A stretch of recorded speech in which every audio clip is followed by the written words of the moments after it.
ಎಲ್ಲರಿಗೂ ನಮಸ್ಕಾರ ಸ್ನೇಹಿತರೆ, welcome to my channel quick cooking 9ಗೆ ನಾನು ಪ್ರಿಯಾಂಕಾ. ಇವತ್ತು ನಾನು ನಿಮಗೆ ಮಧ್ಯಾಹ್ನದ ಊಟಕ್ಕೆ ಏನು ಸ್ಪೆಷಲ್ ಮಾಡೋದು ಅಂತ ಯೋಚನೆ ಮಾಡ್ತಿದ್ರೆ ಎಗ್ ಗೋಬಿ ಫ್ರೈಡ್ ರೈಸನ್ನು ಮನೆಯಲ್ಲಿ ಮಾಡಿ ನೋಡಿ. ಪದೇ ಪದೇ ಇದೇ ತರಹನೇ ಮಾಡ್ಕೊಂಡು ತಿನ್ನಬೇಕು ಅನಿಸುತ್ತೆ. ಹಾಗಾದರೆ ಬನ್ನಿ, ತಡ ಮಾಡದೆ ಎಗ್ ಗೋಬಿ ಫ್ರೈಡ್ ರೈಸನ್ನು ಹೇಗೆ ಮಾಡೋದು ಅಂತ ನೋಡ್ಕೊಂಬರೋಣ. ಮೊದಲಿಗೆ ನಾವಿಲ್ಲಿ ಎಗ್ ಗೋಬಿ ಫ್ರೈಡ್ ರೈಸನ್ನು ಮಾಡಲಿಕ್ಕೆ ಗೋಬಿಯನ್ನು ಮಾಡ್ಕೋಬೇಕು. ಅದಕ್ಕಾಗಿ ನಾನಿಲ್ಲಿ ಒಂದು ಬೌಲನ್ನು ತಗೊಂಡು ಅದಕ್ಕೆ 1.5 ಸ್ಪೂನಷ್ಟು ಮೈದಾ ಹಿಟ್ಟನ್ನು ಹಾಕ್ತಾಯಿದ್ದೀನಿ. ನಂತರ 1 ಸ್ಪೂನಷ್ಟು ಕಾರ್ನ್ಫ್ಲೋರನ್ನು ಹಾಕ್ತಾಯಿದ್ದೀನಿ. ಸ್ವಲ್ಪ ಅಚ್ಚಕಾರದ ಪುಡಿಯನ್ನು ಹಾಕ್ತಾಯಿದ್ದೀನಿ. ನಂತರ ರುಚಿಗೆ ತಕ್ಕಷ್ಟು ಉಪ್ಪನ್ನು ಹಾಕ್ಕೊಂಡು ಇದನ್ನು ನಾನು ಬೆರೆಸ್ಕೊಳ್ತಾ ಇದ್ದೀನಿ. ನಾವಿಲ್ಲಿ ಮೇನು ಬೆರೆಸ್ಕೊಳ್ಳೋದೇ ಇಂಪಾರ್ಟೆಂಟು. ನಂತರ ಸ್ವಲ್ಪನೇ ನೀರು ಹಾಕ್ಕೊಂಡು ಹಿಟ್ಟನ್ನು ಚೆನ್ನಾಗಿ ಕಲಿಸ್ಕೊಳ್ತಾ ಬರಬೇಕು. ಸ್ವಲ್ಪನೇ ನೀರು ಹಾಕಿ ಕಲಿಸೋದ್ರಿಂದ ಹಿಟ್ಟು ಗಂಟಾಗೋದಿಲ್ಲ. ಅದಕ್ಕಾಗಿ ಈ ಥರ ಸ್ವಲ್ಪನೇ ನೀರು ಹಾಕ್ಕೊಂಡು ಚೆನ್ನಾಗಿ ಕಲಿಸ್ಕೋಬೇಕು. ಈ ಹದಕ್ಕಿದ್ರೆ ಸಾಕು. ಗೋಬಿಗೆ ಹಿಟ್ಟು ಚೆನ್ನಾಗಿ ಅಂಟ್ಕೋಬೇಕು. ಅದಕ್ಕಾಗಿ ಈ ಹದಕ್ಕಿದ್ರೆ ಸಾಕೀಗ. ಇವಾಗ ಹಿಟ್ಟು ರೆಡಿ ಆಯಿತು. ನಾನಿಲ್ಲಿ ನೀರನ್ನು ಚೆನ್ನಾಗಿ ಕಾಯಿಸಿ ಅದಕ್ಕೆ ಸ್ವಲ್ಪ ಅರಿಶಿನ ಪುಡಿಯನ್ನು ಹಾಕಿ ಹೂಕೋಸನ್ನು ಚೆನ್ನಾಗಿ ತೊಳೆದು ಸಣ್ಣದಾಗಿ ಕಟ್ ಮಾಡ್ಕೊಂಡು ಇಟ್ಕೊಂಡಿದ್ದೀನಿ. ಅದನ್ನು ನಾನೀಗ ಕಲಸಿರ್ತಕ್ಕಂಥ ಹಿಟ್ಟಿಗೆ ಹಾಕಿ ಚೆನ್ನಾಗಿ ಕಲಿಸ್ಕೊಳ್ತಾ ಇದ್ದೀನಿ. ಕೈಯಿಂದನೇ ಚೆನ್ನಾಗಿ ಕಲಿಸ್ಕೋಬೇಕು. ಗೋಬಿಗೆ ಎಲ್ಲ ಹಿಟ್ಟು ಅಂಟ್ಕೋಬೇಕು. ಆ ಥರ ಚೆನ್ನಾಗಿ ಕಲಿಸ್ಕೋಬೇಕು. ಇವಾಗ ಕಲಿಸಿ ಆಗಿದೆ. ನಾನಿವಾಗ ಗೋಬಿಯನ್ನು ಕರ್ಕೊಳ್ಳಿಕ್ಕೆ ಒಂದು ಬಳ್ಳಿಗೆ ಎಣ್ಣೆಯನ್ನು ಹಾಕಿ ಚೆನ್ನಾಗಿ ಬಿಸಿ ಮಾಡಿ ಇಟ್ಕೊಂಡಿದ್ದೀನಿ. ಇದಕ್ಕೆ ಇವಾಗ ಕಲಸಿರ್ತಕ್ಕಂಥ ಗೋಬಿನ ಹಾಕ್ತಾ ಇದ್ದೀನಿ. ಈ ಥರ ಅಂಟ್ಕೊಳ್ದೇ ಇರೋ ಥರ ಚೆನ್ನಾಗಿ ಬಿಡ್ತಾ ಬರಬೇಕು. ದೂರವಾಗಿ ಬಿಟ್ಟರೆ ಅವು ಅಂಟ್ಕೊಳ್ಳೋದಿಲ್ಲ. ಅದಕ್ಕಾಗಿ ಈ ಥರ ಬಿಡ್ತಾ ಬಂದರೆ ಸಾಕು. ಎಲ್ಲ ಗೋಬಿನೂ ಎಣ್ಣೆಯಲ್ಲಿ ಹಾಕಿದ್ದೀನಿ. ನಾವು ಈ ಗೋಬಿನ 8ರಿಂದ 10 ನಿಮಿಷ ಬೇಯಿಸಬೇಕು. ಈ ಥರ ಮಗುಚ್ ಹಾಕ್ಕೊಳ್ತಾ ಚೆನ್ನಾಗಿ ಗೋಬಿ ಒಳಗಡೆ ಬೇಯಬೇಕು. ಆ ಥರ ಬೇಯಿಸ್ಕೋಬೇಕು. ಇದನ್ನು ನಾವು ಬ್ರೌನ್ ಕಲರ್ ಬರೋವರೆಗೂ ಬೇಯಿಸಿದರೆ ಸಾಕು. ಬ್ರೌನ್ ಕಲರ್ ಬರೋವರೆಗೂ ಬೇಯಿಸಿದರೆ ಇವು ಕ್ರಿಸ್ಪಿಯಾಗಿ ಬರ್ತವೆ. ಅದಕ್ಕಾಗಿ ನೋಡಿ, ಬ್ರೌನ್ ಕಲರ್ ಬಂದಿದ್ದಾವೆ. ಇದನ್ನು ನಾನೀಗ ಒಂದು ಪಾತ್ರೆಗೆ ತೆಗೆದು ಹಾಕ್ತಾ ಇದ್ದೀನಿ. ನೋಡಿ, ಇವಾಗ ಗೋಬಿ ರೆಡಿ ಆಯಿತು.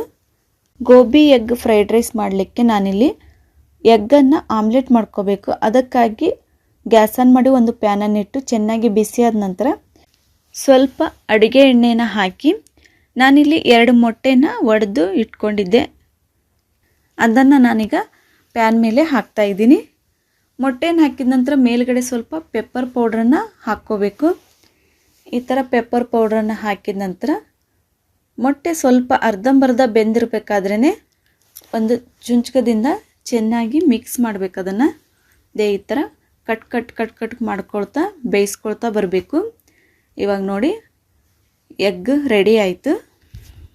ಇವಾಗ ಗೋಬಿ ಎಗ್ ಫ್ರೈಡ್ ರೈಸನ್ನು ಮಾಡಲಿಕ್ಕೆ ಒಗ್ಗರಣೆಯನ್ನು ರೆಡಿ ಮಾಡ್ಕೊಳ್ಳೋಣ. ಅದಕ್ಕಾಗಿ ಗ್ಯಾಸ್ ಆನ್ ಮಾಡಿ ಒಂದು ಬಾಣಲೆಯನ್ನಿಟ್ಟು ಅದಕ್ಕೆ ಒಂದು 2 ಟೇಬಲ್ ಸ್ಪೂನಷ್ಟು ಅಡುಗೆ ಎಣ್ಣೆಯನ್ನು ಹಾಕ್ತಾಯಿದ್ದೀನಿ. ಎಣ್ಣೆ ಚೆನ್ನಾಗಿ ಬಿಸಿಯಾದ ನಂತರ ಇದಕ್ಕೆ ಸಣ್ಣದಾಗಿ ಕಟ್ ಮಾಡಿರ್ತಕ್ಕಂಥ ಈರುಳ್ಳಿಯನ್ನು ಹಾಕ್ತಾ ಇದ್ದೀನಿ. ಈರುಳ್ಳಿನ ನಾವು ಚೆನ್ನಾಗಿ ಫ್ರೈ ಮಾಡ್ಕೋಬೇಕು. ಈರುಳ್ಳಿ ಚೆನ್ನಾಗಿ ಫ್ರೈ ಆದ ನಂತರ ಹಸಿರು ಮೆಣಸಿನ್ಕಾಯಿನ ಉದ್ದುದ್ದವಾಗಿ 2 ಹಸಿರು ಮೆಣಸಿನ್ಕಾಯಿನ ಕಟ್ ಮಾಡ್ಕೊಂಡು ಇಟ್ಕೊಂಡಿದ್ದೆ, ಅದನ್ನು ಹಾಕ್ತಾ ಇದ್ದೀನಿ. ನಂತರ ಒಂದು ಕ್ಯಾಪ್ಸಿಕಮನ್ನು ಸಹ ಉದ್ದವಾಗಿ ಕಟ್ ಮಾಡ್ಕೊಂಡು ಇಟ್ಕೊಂಡಿದ್ದೆ, ಅದನ್ನು ಇವಾಗ ಹಾಕ್ಕೊಂಡು ಚೆನ್ನಾಗಿ ಫ್ರೈ ಮಾಡ್ಕೊಳ್ಬೇಕು. ಕ್ಯಾಪ್ಸಿಕಮನ್ನ ಮೆತ್ತಗಾಗೋವರೆಗೂ ಫ್ರೈ ಮಾಡಿಕೊಂಡ್ರೆ ಸಾಕು.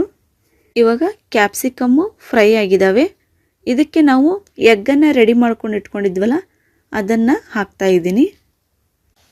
ಹಾಕಿದ ನಂತರ ಚೆನ್ನಾಗಿ ಮಿಕ್ಸ್ ಮಾಡಬೇಕು. ಈ ಥರ ಚೆನ್ನಾಗಿ ಮಿಕ್ಸ್ ಆದ ನಂತರ ಸ್ವಲ್ಪ ಅಚ್ಚಕಾರದ ಪುಡಿಯನ್ನು ಹಾಕ್ತಾ ಇದ್ದೀನಿ.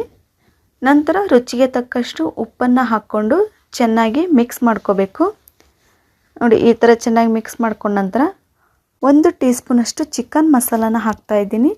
ನಾನು ಶಾಪಲ್ಲಿ ಸಿಗುವಂಥ ಚಿಕನ್ ಮಸಾಲೆನೇ ಹಾಕಿದ್ದೀನಿ. ಚಿಕನ್ ಮಸಾಲಾನ ಹಾಕಿ ಚೆನ್ನಾಗಿ ಮಿಕ್ಸ್ ಮಾಡಿದ ನಂತರ 1 ಸ್ಪೂನಷ್ಟು ಟೊಮೆಟೊ ಸಾಸನ್ನು ಹಾಕ್ತಾಯಿದ್ದೀನಿ. ಟೊಮೆಟೊ ಸಾಸನ್ನು ಹಾಕಿದ ನಂತರನೂ ಸಹ ಚೆನ್ನಾಗಿ ಮಿಕ್ಸ್ ಮಾಡಬೇಕು. ಕೊನೆಯಲ್ಲಿ 1 ಟೀ ಸ್ಪೂನಷ್ಟು ಸೋಯಾ ಸಾಸನ್ನು ಹಾಕ್ತಾಯಿದ್ದೀನಿ. ಸೋಯಾ ಸಾಸನ್ನು ಸಹ ಚೆನ್ನಾಗಿ ಮಿಕ್ಸ್ ಮಾಡಬೇಕು. ಈ ಥರ ಎಲ್ಲ ಚೆನ್ನಾಗಿ ಮಿಕ್ಸ್ ಮಾಡಿದ ನಂತರ ಇವಾಗ ಒಗ್ಗರಣೆ ರೆಡಿ ಆಯಿತು. ಇದಕ್ಕೇ ನಾನೀಗ ಅನ್ನವನ್ನು ಮಾಡ್ಕೊಂಡು ಇಟ್ಕೊಂಡಿದ್ದೆ, ಅದನ್ನು ಹಾಕ್ತಾಯಿದ್ದೀನಿ. ಒಗ್ಗರಣೆಗೆ ಎಷ್ಟು ಅನ್ನ ಬೇಕು ಅಷ್ಟು ಅನ್ನವನ್ನು ಹಾಕ್ಕೊಂಡು ಕಲಿಸ್ಕೋಬೇಕು. ನಾನೀಗ ಅನ್ನವನ್ನು ಹಾಕಿದ ನಂತರ ಚೆನ್ನಾಗಿ ಒಗ್ಗರಣೆಗೆ ಅನ್ನ ಹಿಡ್ಕೋಬೇಕು. ಆ ಥರ ಚೆನ್ನಾಗಿ ಕಲಿಸ್ತಾ ಇದ್ದೀನಿ. ನೋಡಿ, ಈ ಥರ ಚೆನ್ನಾಗಿ ಕಲಿಸ್ಕೋಬೇಕು. ಎಷ್ಟು ಚೆನ್ನಾಗಿ ಕಾಣ್ತಾ ಇದೆ ನೋಡಿ ಎಗ್ ಫ್ರೈಡ್ ರೈಸು. ಎಲ್ಲ ಕಲಿಸಿದ ನಂತರ ಮೇಲ್ಗಡೆ ನಾವು ಕರೆದಿರ್ತಕ್ಕಂಥ ಗೋಬಿಯನ್ನು ಹಾಕ್ಕೋಬೇಕು. ಗೋಬಿಯನ್ನು ಹಾಕಿ ಮೇಲ್ಗಡೆ ಸ್ವಲ್ಪ ಕೊತ್ತಂಬರಿ ಸೊಪ್ಪನ್ನು ಕಟ್ ಮಾಡಿ ಹಾಕಿ ಗೋಬಿಯನ್ನು ಅನ್ನದ ಜೊತೆಗೆ ಚೆನ್ನಾಗಿ ಮಿಕ್ಸ್ ಮಾಡಬೇಕು. ನೋಡಿ, ಈ ಥರ ಚೆನ್ನಾಗಿ ಮಿಕ್ಸ್ ಮಾಡಿದರೆ ಗೋಬಿ ಎಗ್ ಫ್ರೈಡ್ ರೈಸು ಸವಿಯಲು ರೆಡಿಯಾಗಿದೆ. ನೋಡಿ ಎಷ್ಟು ಚೆನ್ನಾಗಿ ಕಾಣ್ತಾ ಇದೆ ಅಂತ. ನೋಡ್ತಿದ್ರೇ ತಿನ್ನಬೇಕು ಅನ್ನಿಸ್ತಾ ಇದೆ, ಅಷ್ಟು ಚೆನ್ನಾಗಿ ಬಂದಿದೆ. ನೋಡಿ, ಇವಾಗ ಒಂದು ಪ್ಲೇಟಿಗೆ ಸರ್ವ್ ಮಾಡ್ತಾ ಇದ್ದೀನಿ. ಎಷ್ಟು ಚೆನ್ನಾಗಿ ಕಾಣ್ತಿದೆ ಅಂತ. ಗೋಬಿ ಎಗ್ ಫ್ರೈಡ್ ರೈಸನ್ನು ಹಾಕಿದ ನಂತರ ಮೇಲ್ಗಡೆ ಸ್ವಲ್ಪ ಈರುಳ್ಳಿ ಮತ್ತು ಕೊತ್ತಂಬರಿ ಸೊಪ್ಪನ್ನು ಉದುರಿಸಿದರೆ ಎಷ್ಟು ಚೆನ್ನಾಗಿ ಕಾಣ್ತಾ ಇದೆ. ಟೇಸ್ಟು ಸಹ ಅಷ್ಟೇ ಚೆನ್ನಾಗಿರುತ್ತೆ. ನೀವು ಮನೆಯಲ್ಲಿ ಗೋಬಿ ಎಗ್ ಫ್ರೈಡ್ ರೈಸನ್ನು ಟ್ರೈ ಮಾಡಿ ಹೇಗಿತ್ತು ಅಂತ ಕಮೆಂಟ್ ಬಾಕ್ಸಲ್ಲಿ ತಿಳಿಸಿ. ಈ ರೆಸಿಪಿ ಇಷ್ಟ ಆದರೆ ಲೈಕ್ ಮಾಡಿ, ಶೇರ್ ಮಾಡಿ, ಸಬ್ಸ್ಕ್ರೈಬ್ ಮಾಡಿ. Bye friends.